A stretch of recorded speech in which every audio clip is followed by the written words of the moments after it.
I think never say never with Fergie.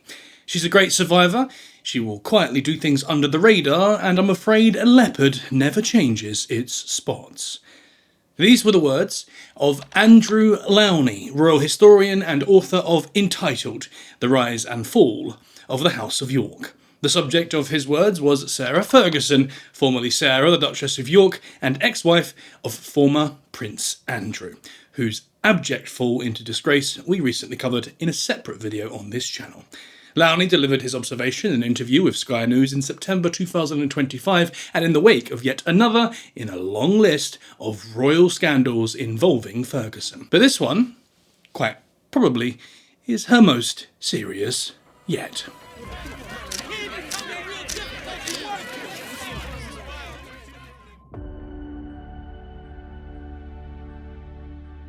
Summertime 1992. In June, Denmark voted against signing the EU's Maastricht Treaty and unexpectedly won the European Championship in football 3 weeks later. In July, the G7 summit took place in Munich and the Olympic Games began in Barcelona. And in August, Sarah, Duchess of York, was photographed in France having her toes sucked by a man that was not her husband. The photos were published by the Daily Mirror and kicked off a ferocious public scandal. This was particularly unwelcome news for the British monarchy and the Queen personally, who was by that time suffering what she later declared her annus horribilis, a pompous expression for the most challenging year of her reign. Ferguson, known to the press as Fergie, had been married to the Queen's son Andrew since 1986. Upon their marriage, the couple had become the Duke and Duchess of York, a royal title or style bestowed by the Queen, which, in Andrew's case, accompanied his other titles, the Earl of Inverness and Baron Killyleagh. Their marriage was also the apex of Ferguson's popularity. Within a few years, her image had become tainted by one press scandal after another, and we'll get to those in a bit. The man pictured at the other end of Ferguson's toes that summer day in 1992 was John Bryan, an American believed to be the Duchess's secret boyfriend. He was also her financial advisor, a fact made questionable as much by the photos themselves as by the fact that Bryan was declared bankrupt in the UK only 4 years later. But even more questionable in all this was that Ferguson, at the time, was still married with her husband Andrew, who was still serving in the Royal Navy and spending large periods of time at sea. The royal family had announced their separation earlier in the year, but rumours had swirled of a potential reconciliation which, in the circumstances, would have been a headache relieved for the monarchy. Ferguson had already caused a stir with rumours of infidelity, but John Bryan was not actually the subject of those. As far as the public knew, the relationship between him and the Duchess was simply one of ordinary clerical acquaintance. Causing an even greater stir was the nature of the act depicted, as well as Ferguson's topless state of dress and her general demeanour, all of which was considered beneath the mannerisms and poise of a serving royal. Perhaps the greatest scandal of all, though, was that the pair had embarked on holiday with Princess Beatrice and Eugenie in tow, Ferguson's daughters with Andrew, then 4 and 2 years old, who were present at the time Bryan carried out the infamous act. The British tabloid press had a field day. After the Daily Mirror broke the story with the headline "Fergie's Stolen Kisses," the Sun and Daily Mail followed suit with coverage of their own. Front pages were splashed with the grainy images, along with various insinuations and inferrals about the nature of the uncovered relationship. Pundits and newspaper columnists lined up to denounce the affair as a humiliating breach of royal decorum, with many framing it as another blow to an already embattled monarchy. The scandal couldn't really have come at a worse time either, as earlier that same year other royal marriages had publicly come apart at the seams. Charles and Diana's marriage had collapsed in March, and in April, Princess Anne's divorce to Captain Mark Phillips was finalised. And yet, the toe-sucking scandal eclipsed both of those, dominating news cycles for days and becoming referenced as one of the most damaging personal scandals to hit the royal family for decades. The scandal led to embarrassment and outrage by the palace, and for Ferguson, the backlash was swift. The photos just so happened to break when the Duchess was back in Britain, visiting her in-laws at one of the royal family's many sprawling estates in Balmoral in Scotland. Prince Philip, not renowned for his composure, reportedly hurled the morning newspaper onto the breakfast room table before his daughter-in-law and stormed out of sight. The Duchess was quickly removed from royal duties, and the palace also withdrew most of her privileges. When her and Andrew's divorce was finalised 4 years later, she received a much reduced financial settlement compared to what might otherwise have been, being given around £3 million, which compared limply with Princess Diana's whopping £17 million plus allowance following her own divorce from Prince Charles the same year. The scandal hardened the royal family against Ferguson in a way that had not been before. With that said, the Duchess's previous mishaps weren't all that far from doing so on their own. She had long earned a minor reputation as a social climber, and various public gaffes had earned her consistent, unwelcome newspaper headlines. In fact, Ferguson's relationship with her in-laws had not been one of roses or harmony almost since the day she'd left Westminster Abbey years later as Prince Andrew's wife. Sarah was born in 1959 to Susan and Major Ronald Ferguson, a former British Army captain and polo enthusiast who was, at some point, instructor to both Prince Philip and Prince Charles. The family was of aristocratic lineage on both sides, and Sarah later described them as country gentry with a bit of old money. She was also, by ancestry, distantly related to the royal family and, by extension, her future husband Andrew. Both families were connected by way of Major Ronald and Prince Philip's polo connection, and the Fergusons were also known to Diana and the Spencers by way of their mothers having attended school together. It was Princess Diana who presented Ferguson to Andrew at Royal Ascot in 1985, and the pair married a year later.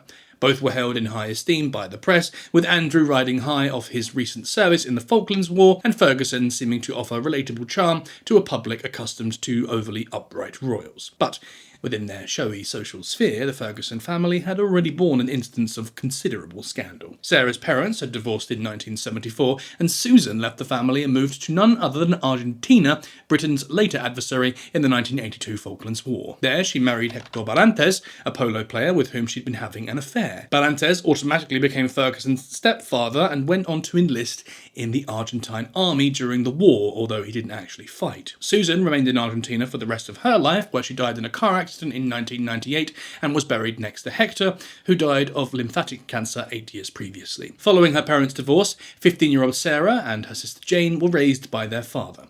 Ronald found a new wife a year later, also called Susan, and had 3 more daughters with her. By all accounts, he doted on his children, although his keen emphasis on social standing and connections seemingly wore off on Sarah and the decisions she would later make in life. After his daughter married into the monarchy, Ronald wholeheartedly embraced the trappings and elevated status that came with proximity to the royal line. He appeared at various public events and in the media, and reportedly once rode so close to the Queen in a procession that he blocked part of the public's view of her, a considerable breach of etiquette for the famously rigid and image-conscious monarchs. He also continued to use the title of Major in civilian life, even though he'd achieved the rank of Captain while on active military service, and Major as an honorary rank when he retired in 1968. To use military titles after active service was seen as an outdated practice, albeit not entirely unheard of. Captain Mark Phillips, husband of Princess Anne, did likewise throughout later life. Yet despite his appetite for social status, it was ironically Ronald who added the next major scandal to the Ferguson family name.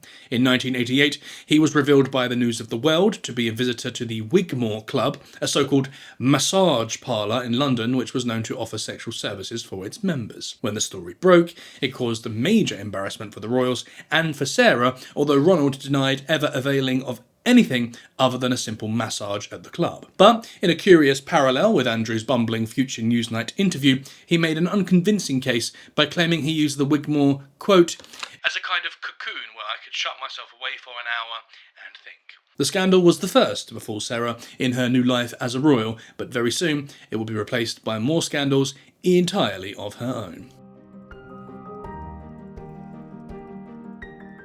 Now, for the early part of her marriage to Andrew, Sarah was generally looked at favourably by the Queen and Prince Philip, if not by the rest of the royal household too. Princess Anne, for example, reportedly never liked her sister-in-law and referred to her as an outsider. Admittedly, even the Queen and Philip didn't really adore Ferguson, with Philip once memorably calling her odd and pointless. Still, the new Duchess displayed an exuberance which seemed to benefit the royal image. She was from a family of relatively good standing and with polo privilege, which seemed to be just about good enough to meet Prince Philip's taste. She was a capable horse rider with an enthusiasm for hunting and fishing, which seemed good enough to satisfy the Queen's taste. And the Duchess was attractive, something appreciated by the public, just as it had been with Princess Diana. So, despite the relative social embarrassment caused by her mother's withdrawal to Argentina, for the time being, Sarah was, generally, widely held in good standing. The Duchess and Andrew had 2 daughters, Beatrice, born in 1988 as the first female royal since Andrew's older sister Anne, and then Eugenie, born in 1990. The princesses automatically became the 5th and 6th in line to the throne, and both royal births were welcomed and positively covered in the British press. But Ronald's misadventures at the Wigmore Club caused a dent in his daughter's good standing with the palace, certainly with Prince Philip, who refused to have anything more to do with his erstwhile polo buddy. Not only that, but Sarah's bubbly personality, which initially played well to the press, began to work against her when she started to seem unable to turn off the tap. She began to exhibit characteristic signs of lavish living, going on royal trips and staying far beyond the length of time she was supposed to. And in 1988, she accompanied Andrew to the UK LA Gala in Los Angeles, where she insisted on taking the floor, something at the time which was very outside the protocol for royal wives. And that's when this happened. All these men around here. Love you. I'll see you later. Despite the chuckles of the audience members present, the remark went down like a lead balloon back home. For a royal to engage in pub talk was one thing, but for a serving, married, female member of the family to make a sexual innuendo in front of a respectable audience and journalists was quite another, going far beyond the pale of what was permissible. The British press responded with derision, describing the California visit as a brash, vulgar, weak-humoured exhibition by 2 royals. Buckingham Palace's press service quickly determined that Ferguson was not to be trusted with a microphone in hand, and the episode was the first in a long line of poor judgment calls for which the Duchess would later become notorious. Things then got starkly worse in very short time. Only a year on from both her father's Wigmore debacle and the controversial remark in LA, a friend of Ferguson's was quoted by People magazine in 1989 saying, "Sarah just isn't the totally committed mother type." What may have seemed like a harmless remark turned serious when it was reported that Ferguson was having an affair with American businessman Steve Wyatt. Even more troubling was that the affair reportedly took place at the time that the Duchess was pregnant with her second daughter, Eugenie. With press interest rising, the royal family were getting just about fed up with Ferguson's constant tabloid fodder and banned her from any further dealings with Wyatt, who disappeared back to America. But their romance gained its greatest notoriety when pictures of Wyatt with 1-year-old Beatrice were leaked and appeared in newspapers in January 1992. This, according to royal historian David Lee, was enough to spell the end of Ferguson's marriage to Andrew. 2 months later, the palace announced that the Duke and Duchess had separated. And that was when Ferguson responded with one of her worst decisions yet, by rebounding into the arms of John Bryan, another wealthy Texan and acquaintance of Wyatt's. The release of the toe-sucking images from the south of France and the ensuing media furore only pissed off the palace like never before, and John Bryan, like her father before and Andrew later, managed to make a bad situation worse by publicly clarifying, quote, "I wasn't sucking her toes, I was kissing them." Despite this, he gained the nickname the toe-sucking lover, and headlines like Fergie Toe Job accompanied the initial mirror piece, which broke the story. With that, the Duchess's standing in the eyes of the royals crumbled, and she was quickly shunted away from Balmoral and out of royal service. Her marriage with Andrew officially ended with divorce in 1996, 10 years after their nuptials, and after 2 years of settlement negotiations. As a courtesy, Ferguson was allowed to keep the title Duchess of York, but she lost her Royal Highness since the divorced woman who obtained her title through marriage would no longer use it unless specifically permitted, which she wasn't. She was no longer invited to royal events and generally was left to the cold reality of civilian life. The Duchess of York was now, for all intents and purposes, no longer part of the monarchy, except as the mother of the child princesses Beatrice and Eugenie. With that, she may have faded into obscurity and this video would never have existed. But she did not stop there. In fact, it wasn't long before Ferguson started to appear once again in the public sphere with greater frequency than ever before. No sooner had her divorce been finalised than she released a memoir, My Story, in 1996. It absolutely flopped. The press was critical, framing the book as self-pitying, sensational, and little more than a thin attempt to cash in on besmirching the royal house. Some newspapers highlighted the large advance that Ferguson had received, and one reviewer for the Times called my story little more than a protected whinge and perhaps the worst book of the decade. However, Ferguson received a more sympathetic response on the other side of the Atlantic. American reviewers saw her as a wounded figure, isolated by an unforgiving marriage to a navy-bound royal and simultaneously mistreated by the press and the palace alike. To capitalise on this, Ferguson embarked on a promotional tour of North America, where she publicly implied, among other things, that she and Andrew had had an open relationship. She told Oprah Winfrey that the stresses of rigid palace life had ended the honeymoon of her marriage, and that for the few years of their marriage until then, she'd only seen her husband for around 40 days a year. And while in the US, despite the mixed reaction to her book, Ferguson found her most successful venture of all, a lucrative, long-term partnership with weight loss company Weight Watchers. Among the many criticisms Ferguson had been subjected to was in relation to her weight, especially during her pregnancy with Beatrice, during which she was classlessly derided with nicknames like the Duchess of Pork in the British tabloids. So, in 1997, Weight Watchers approached her with an avant-garde proposal to be the face of a healthier, more sustainable approach to food, stress, and body image. Ferguson became the brand's global spokesperson and remained so for over a decade, during which time Weight Watchers saw a noticeable surge in membership, and the Duchess gained what was her most successful venture in civilian life. She also threw herself into various types of charity work. As a long-time patron of the Teenage Cancer Trust, Ferguson opened specialist units in Middlesex Hospital, University College London, Royal Marsden Hospital, and others. She became a patron of the Motor Neurone Disease Association, various women's causes, and also AIDS prevention, although the latter briefly led her into some friction with Princess Diana, who'd taken up that particular cause as her own. And in line with Ferguson's own accounts of childhood trauma, she founded children's charities and announced her aim to raise money for children's causes by way of her self-written children's books. This included the Budgie the Little Helicopter series, which ran as a children's television show in the US in the late 1990s on the Fox network. With that said, though, her charity work was not without significant criticism. Some British outlets pointed out that the bulk of the revenue generated by her book sales went into the Duchess's pocket rather than to the charities, including children's charities, of which she was a patron. Ferguson responded defensively, pointing out that the books constituted a large part of her livelihood and that a figure like Charles could rely on income from the Duchy of Cornwall for his living expenses in a way that she could not. But questions about the misuse of funds, in spite of her charitable efforts, continued.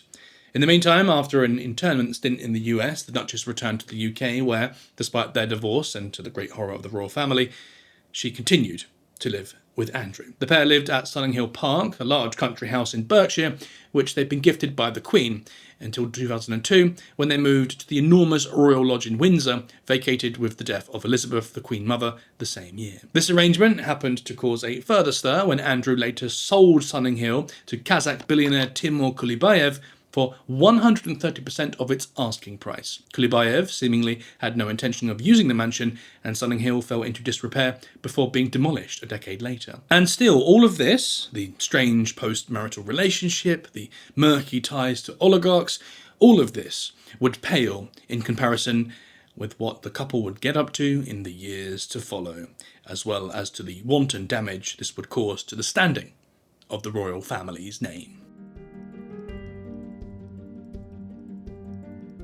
Now, if you've watched our recent video on Andrew, formerly Prince Andrew of course, then you'll know exactly what kind of flames his royal life has wound up in as of late 2025. But the scandal that eventually devoured the former prince's reputation only began to arise after 2010, and most acutely in the wake of his ruinous BBC Newsnight interview in 2019. For the entire first decade of the 2000s, Andrew carried on as normal as both Prince and the UK's Special Representative for Trade and Investment. His fall from grace was brewing, but his reputation for the time being lay intact. This was definitely not so for his ex-wife throughout the same period. In the years post-2000, Sarah Ferguson seemed to lurch from one controversy to another. In 2008, she appeared in a documentary film entitled The Duchess in Hull, focusing on obesity in the East English town of Hull. For a well-connected, wealthy royal to document the lives of the less well-off was seen as poor taste, and the documentary received poor reviews. But Ferguson seemed not to learn from the mistake,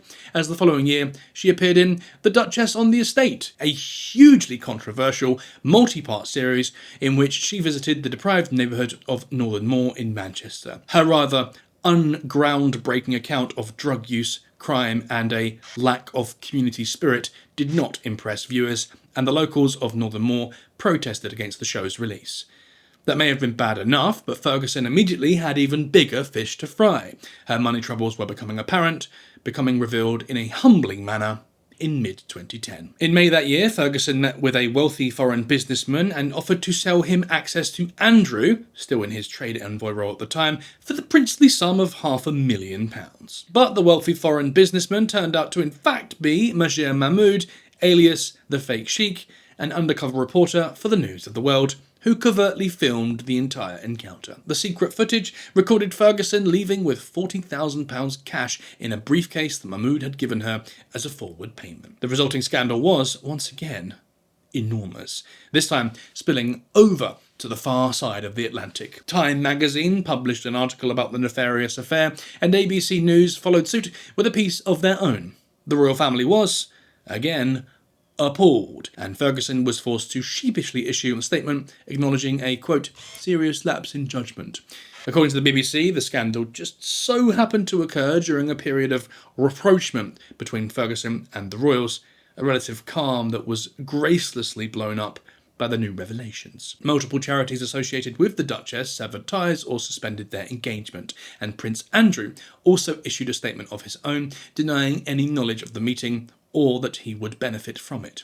In the years that followed, the fake sheikh scandal was somewhat curtailed by growing criticism of the stings orchestrated by the News of the World. Mahmoud was in fact jailed in 2016 for conspiracy to pervert the course of justice, with the paper having folded 5 years earlier in the wake of its phone-tapping scandal and various other controversies. But the collapse of one of Ferguson's most consistent media hounds did not change the scrutiny that had become of her financial interests. As the cash for access scandal raged, it was revealed that Ferguson faced a debt of up to £5 million to the bank, mostly due to poor financial management resulting in enormous overdrafts. Amidst the turmoil, it was also revealed that Hartmore LLC, a US-registered media company that Ferguson had founded to profit from her positive reception in America, had actually collapsed the previous year with debts of around £650,000.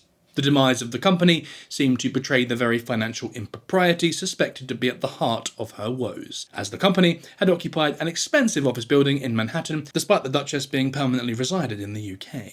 For a person in some way connected to the royal family to be in such financial arrears was yet another source of distaste for the monarchy, the latest in what was by now an inevitable sequence of press blow-ups attributable to the Duchess. But this time her misadventures would be overshadowed by a new scandal, one facing Andrew directly. Only a few months on from Majid Mahmoud's sting in 2010, Andrew was photographed in New York with Jeffrey Epstein, who'd been convicted of serious sex offences against minors 2 years previously. The images were published in March 2011, leading to significant uproar and scrutiny of the pair's relationship. It was soon revealed that Andrew had spent no less than 4 days with the disgraced financier, during which time he inexplicably chose to stay with Epstein at his mansion in Manhattan. Although this new scandal concerned Andrew the most, Ferguson was, as ever, not far from the coalface. It was further revealed that Epstein had sent her £15,000 to help offset her financial woes, money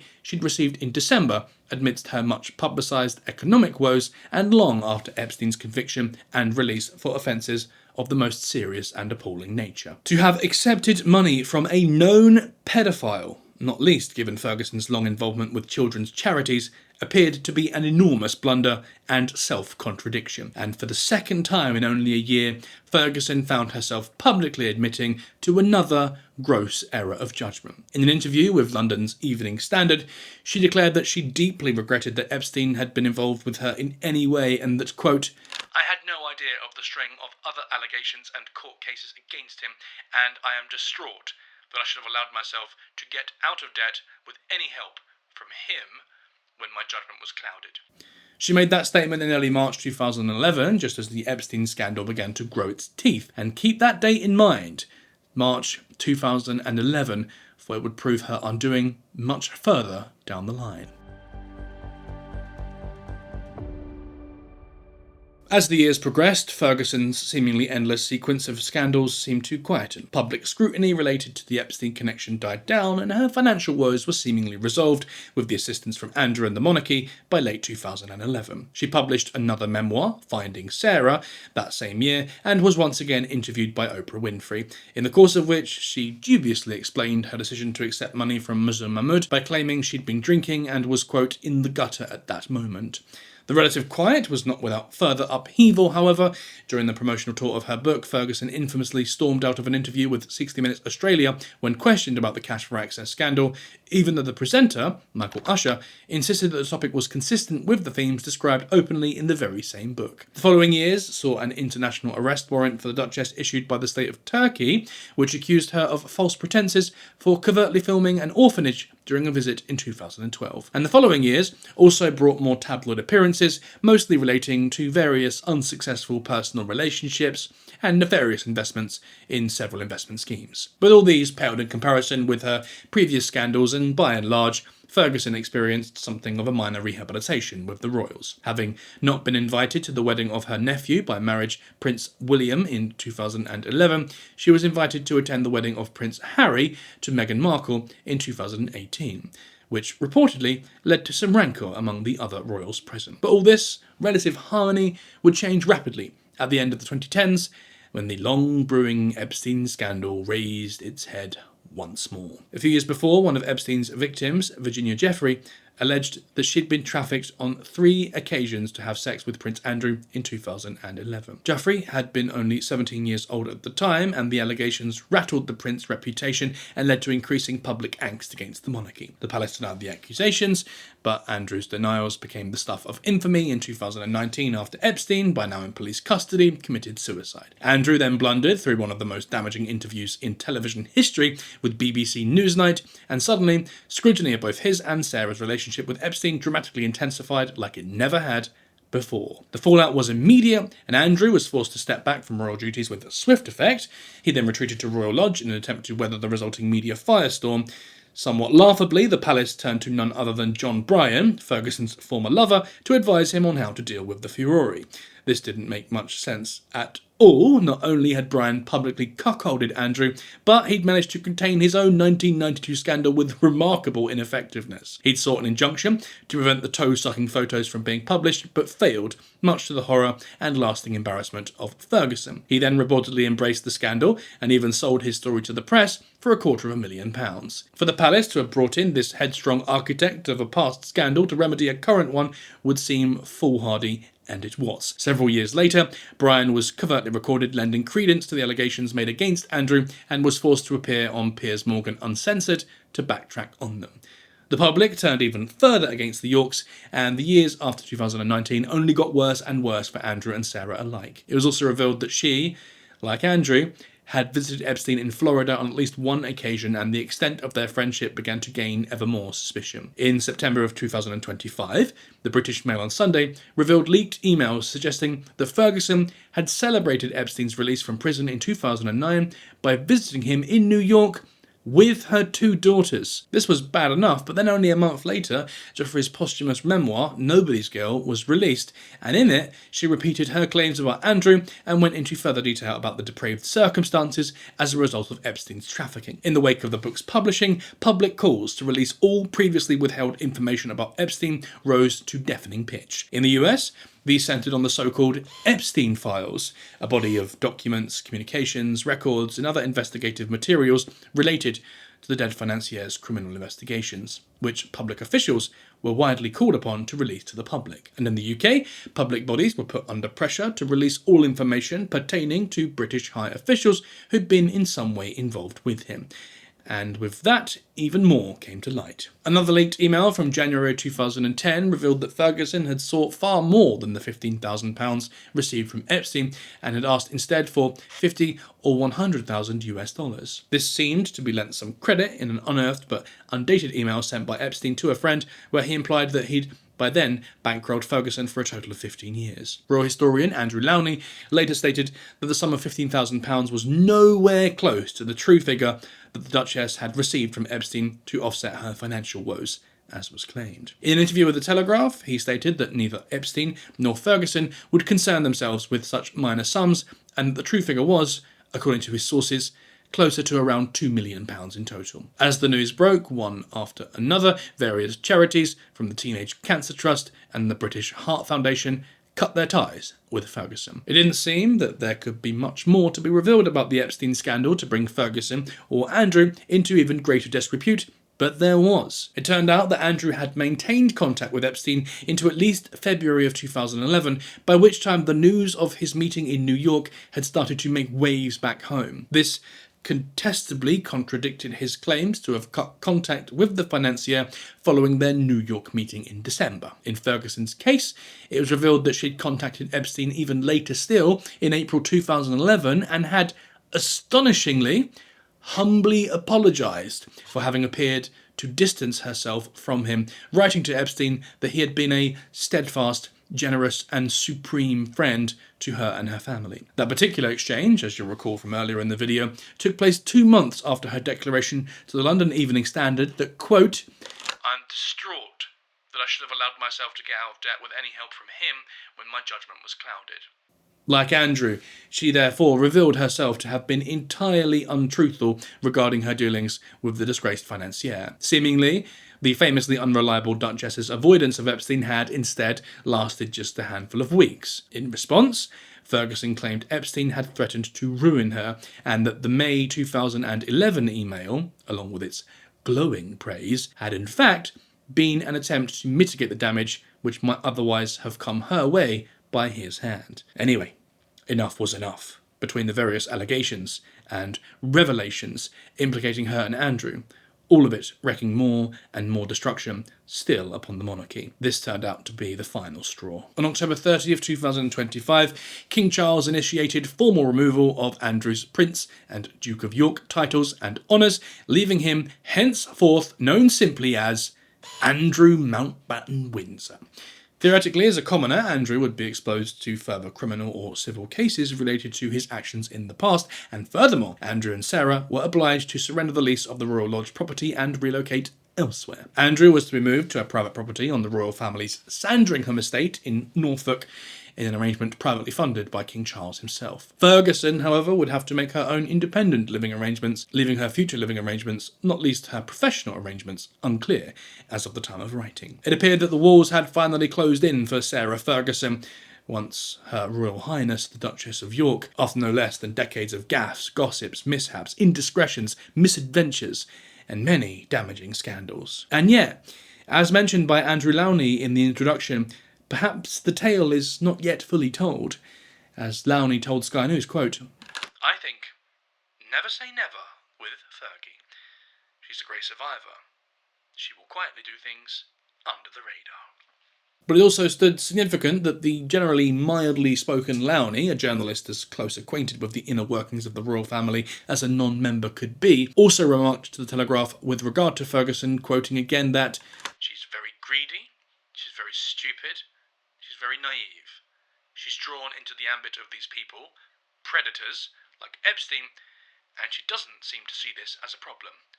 She doesn't seem to listen to people who could advise her that these are not people to get involved with." Perhaps several decades were not enough time to have learnt otherwise.